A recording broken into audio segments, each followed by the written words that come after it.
Hello everyone, welcome to my YouTube channel SSB edutech. आज की इस वीडियो में हम पढ़ेंगे कमांड्स ऑफ इंडियन नेवी के बारे में और ये हमारी नेक्स्ट वीडियो होने वाली है defence knowledge for SSB series की।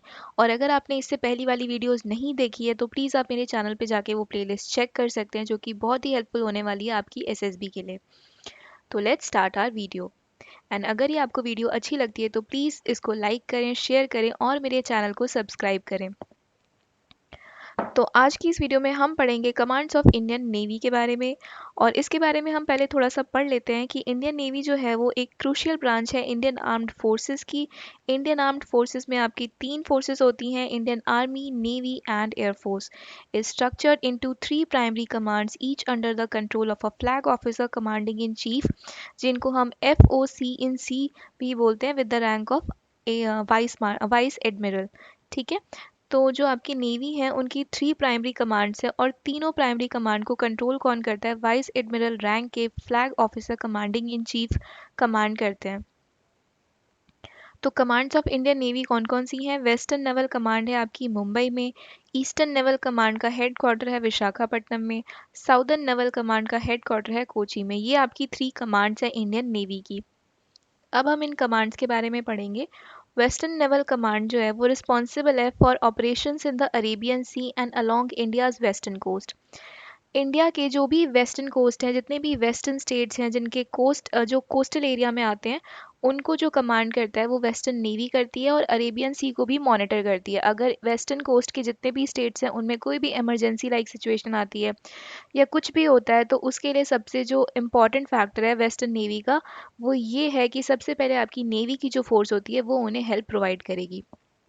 और सेम वे अगर आपका अरेबियन सी में कुछ भी होता है तो उसके लिए कौन रिस्पॉन्सिबल होगा? Western naval command. It includes the western fleet based in Mumbai. इसका हेडक्वार्टर है मुंबई में और ये इसका लोगो है वेस्टर्न नेवल कमांड का।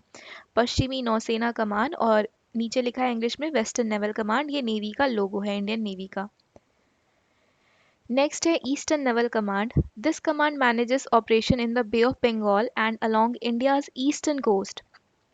जैसे कि नाम से ही पता चल रहा है, ईस्टर्न नेवल कमांड जो इंडिया के ईस्टर्न स्टेट्स हैं जो कि कोस्टल एरियाज में आते हैं, वो उसको कंट्रोल करने का, उसको मॉनिटर करने का जो रिस्पॉन्सिबिलिटी होती है जिस कमांड की, वो होता है ईस्टर्न नेवल कमांड। और साथ ही के साथ अगर बे ऑफ बंगाल में भी अगर कुछ होता है या कोई शिप किसी कंट्री की ख़राब होती है, किसी शिप को अगर सपोर्ट चाहिए होता है आने के लिए, इंडिया का कोई रास्ता अपनाना चाहता है, तो वो किससे कांटेक्ट करता है? ईस्टर्न नेवल कमांड से कांटेक्ट करता है। इसका जो हेडक्वार्टर है वो कहाँ पे बेस्ड है? विशाखापट्टनम में। और ये इसका लोगो है। ऊपर हिंदी में लिखा रहता है पूर्व नौसेना कमांड और नीचे इंग्लिश में लिखा रहता है ईस्टर्न नेवल कमांड, और ये इंडियन नेवी का लोगो है। बेसिकली सारे कमांड्स के जो लोगो हैं वो सेम ही है, बस यहाँ पे ईस्टर्न, वेस्टर्न और साउदर्न नेवल कमांड आ जाता है। ऊपर हिंदी में रहता है, नीचे इंग्लिश में, और बीच में नेवी का लोगो रहता है। नेक्स्ट है साउदर्न नेवल कमांड। इसका जो प्राइमरी फोकस होता है वो होता है training and defence along the southern coast of India. Basically जो साउदर्न नेवल कमांड है, इसमें ट्रेनिंग अकेडमीज भी इंक्लूडेड होती हैं। जो नेवी की इंडियन नेवल अकेडमी केरला में है, वो भी किसके अंडर आती है? साउदर्न नेवल कमांड के अंडर आती है, और ये इसका लोगो है। साउदर्न नेवल कमांड इंग्लिश में नीचे लिखा रहता है और ऊपर लिखा रहता है दक्षिण नौसेना कमांड, बीच में इंडियन नेवी का लोगो शन्नो वरुणा। नेक्स्ट आपका आता है, इन तीनों के अलावा भी एक कमांड होती है जिसको हम बोलते हैं tri service command. In addition to these three naval command, the Indian Navy is also involved in the Joint Andaman and Nicobar Command, जो कि कहाँ पे established है? पोर्ट ब्लेयर में established है। This command is unique as it is a tri-service command। ये tri-service command इसीलिए है क्योंकि ये coordinate करती है तीनों forces को, coordinating the defense of the Andaman and Nicobar Island with the Indian Army, Navy and Air Force, and is headed by a commander-in-chief on a rotational basis from the three service। तीनों service के जो commander in chief होते हैं वो बारी बारी से इस कमांड के चीफ बनते हैं। और ये कहाँ पे इसका हेडक्वार्टर है? अंडमान एंड निकोबार आइलैंड में है। और ये ट्राई सर्विस कमांड का लोगो है। So the conclusion is the Indian Navy's overall administration and strategic planning are managed by the Naval Headquarters, जो कि कहाँ पे situated है? न्यू दिल्ली में, and headed by the Chief of Naval Staff, जो कि एक 4 स्टार एडमिरल ऑफिसर होते हैं जिनको हम CNS बोलते हैं।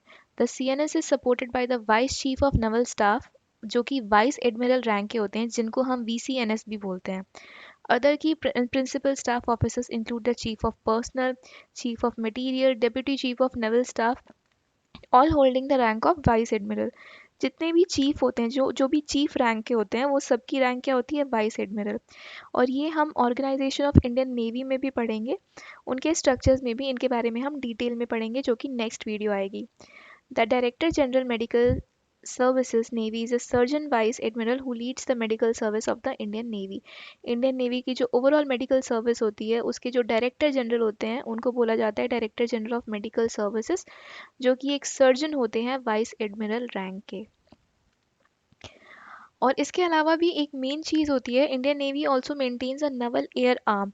जैसे आपको पता है एयरफोर्स के अलावा आर्मी में भी एक एविएशन कोर होता है, वैसे ही नवल में भी एक एयर आर्म होता है और एक सबमरीन आर्म होता है और एक न्यूमरस ट्रेनिंग एस्टैब्लिशमेंट्स होते हैं, जैसे इंडियन नवल अकेडमी। इसके बाद भी आफ्टर ट्रेनिंग जो ओजेटीज जिसे हम बोलते हैं आफ्टर ट्रेनिंग, वो भी अलग अलग नवल अकेडमीज में होती हैं, वो भी नेवी ही हैंडल करती है। The flag officer sea training, जिसको हम फर्स्ट बोलते हैं, a training organisation responsible for the operational sea training of all personnels of Indian naval and coast guard ships and submarines, operate under the control of southern naval command and is headquarter in Kochi. जो first है, जिसको flag officer sea training बोला जाता है, इसका जो headquarter है वो कहाँ पे है, कोची में है। और ये ऑर्गेनाइजेशन क्या करता है, एक ट्रेनिंग प्रोवाइड करता है, एक बेसिक सी रिस्पॉन्सिबल सी ऑपरेशनल ट्रेनिंग प्रोवाइड करता है। जितने भी पर्सनल्स होते हैं इंडियन नेवी के और कोस्ट गार्ड के, साथ सारे सबमरीन्स के, ये कहाँ पे प्रोवाइड होता है, ये प्रोवाइड होता है हेडक्वार्टर कोची में। इसका जो हेडक्वार्टर है कोची है। जो भी रिस्पॉन्सिबिलिटीज़ उठाती हैं, जो भी लॉजिस्टिक सपोर्ट चाहिए होता है, जो भी सबमरीन से रिलेटेड सपोर्ट या मेंटेनेंस चाहिए होता है, वो किसके अंडर आ जाता है, साउदर्न नवल कमांड की, जिसका हेडक्वार्टर है कोची में।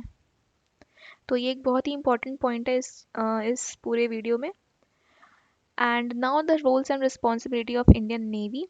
So the Indian Navy's role encompass a wide range of responsibility from high-intensity warfare to humanitarian assistance and disaster relief operation. Its key roles are, सबसे पहला जो रोल है वो मिलिट्री है, अपनी कंट्री को प्रोटेक्शन प्रोवाइड करना against threat to India's territorial integrity and maritime interest. Indian navy basically जो है आपका मैरीटाइम इंटरेस्ट देखती है, वहाँ पे कोई पोचिंग एक्टिविटी नहीं होनी चाहिए, कुछ इलीगल एक्टिविटीज़ नहीं होनी चाहिए। तो मैरीटाइम इंटरेस्ट के साथ साथ इंडिया की जो टेरिटोरियल और अगेंस्ट एनी थ्रीट है, किसी भी कंट्री का जो थ्रीट है, चाहे वो मैरीटाइम हो, चाहे वो इंटरनल थ्रीट हो, एक्सटर्नल थ्रीट हो, उसमें भी नेवी इन्वॉल्व होती है। Next is diplomatic, supporting foreign policy objectives through naval diplomacy and fostering international cooperation. जैसा कि पता है कि पानी एक बहुत बड़ी चीज़ है एंड जो भी शिप्स होते हैं दूसरी दूसरी कंट्री से, वो एक कंट्री का जैसे इंडियन ओशियन ही है, जैसे बे ऑफ बंगाल ही है, वो यूज़ करेंगे उस चीज़ का, पानी यूज़ करेंगे बे ऑफ बंगाल का। तो उसके लिए आपको क्या करना होता है, इंडियन नेवी से कम्युनिकेट करके प्रॉपर एक परमिशन लेनी होती है। तो इसी को हम बोलते हैं फॉरेन पॉलिसी को जो मेंटेन करता है, वो भी इंडियन नेवी ही करती है मैरीटाइम इंटरेस्ट के लिए। ठीक है, और इससे क्या होता है, आपका इंटरनेशनल कोऑपरेशन बढ़ता है, एक अच्छा रिलेशन मेंटेन होता है दूसरी कंट्री के साथ, जिसको हम बोलते हैं diplomatic role. Next is constabulary, enforcing maritime law with in and beyond India's maritime zone of responsibility. जो लॉज बनते हैं पानी से रिलेटेड, जितने लॉज होते हैं, चाहे इंडियन ओशन हो गया, बे ऑफ बंगाल हो गया, जो या अरेबियन सी जो इंडिया के कंट्रोल में है, जो भी लॉज बनते हैं वो इंडियन नेवी ही बनाती है और इंडियन नेवी ही मॉनिटर करती है कि वो जो लॉज हैं, वो सारी कंट्री के शिप्स हैं, जो सारी कंट्री जो भी पानी यूज़ कर रही है इंडिया का, वो उसे प्रॉपरली फॉलो करें। नेक्स्ट है benign, providing humanitarian add, disaster relief, search rescue and other support in the maritime neighbourhood.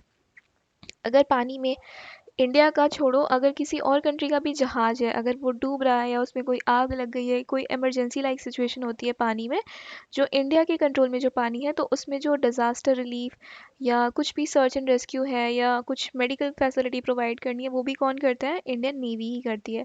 तो बेसिकली ये 4 रोल्स एंड रिस्पॉन्सिबिलिटीज़ हैं इंडियन नेवी के। और अगर आप मेरा चैनल ज्वाइन करना चाहते हैं free of SSB practice session, जो डेली 9 पीएम पे होता है, तो आप टेलीग्राम पे मेरा चैनल भी ज्वाइन कर सकते हैं। टेलीग्राम पे जाके बस आपको लिखना है एसएसबी लर्निंग और आपको ये लोगो मिलेगा और आपको वो चैनल ज्वाइन कर लेना है, जहाँ पे डेली हम एसएसबी से रिलेटेड प्रैक्टिस करते हैं फ्री ऑफ कॉस्ट। चाहे वो पीपीडीटी हो, टैट हो, लेक्चरेट हो, जीडी हो, और डेली ग्रुप में वैट, टैट और साइक की भी प्रैक्टिस होती है। और आपको डेली सेंटेंसेस लिखने हैं और आपको रिव्यूज़ मिलेंगे ग्रुप में ही। तो आप daily free of practice SSB session join करना चाहते हैं तो प्लीज़ आप मेरा टेलीग्राम चैनल ज्वाइन करिए, जहाँ पे आपको सारी इन्फॉर्मेशन मिल जाएगी। And thank you so much for watching this video.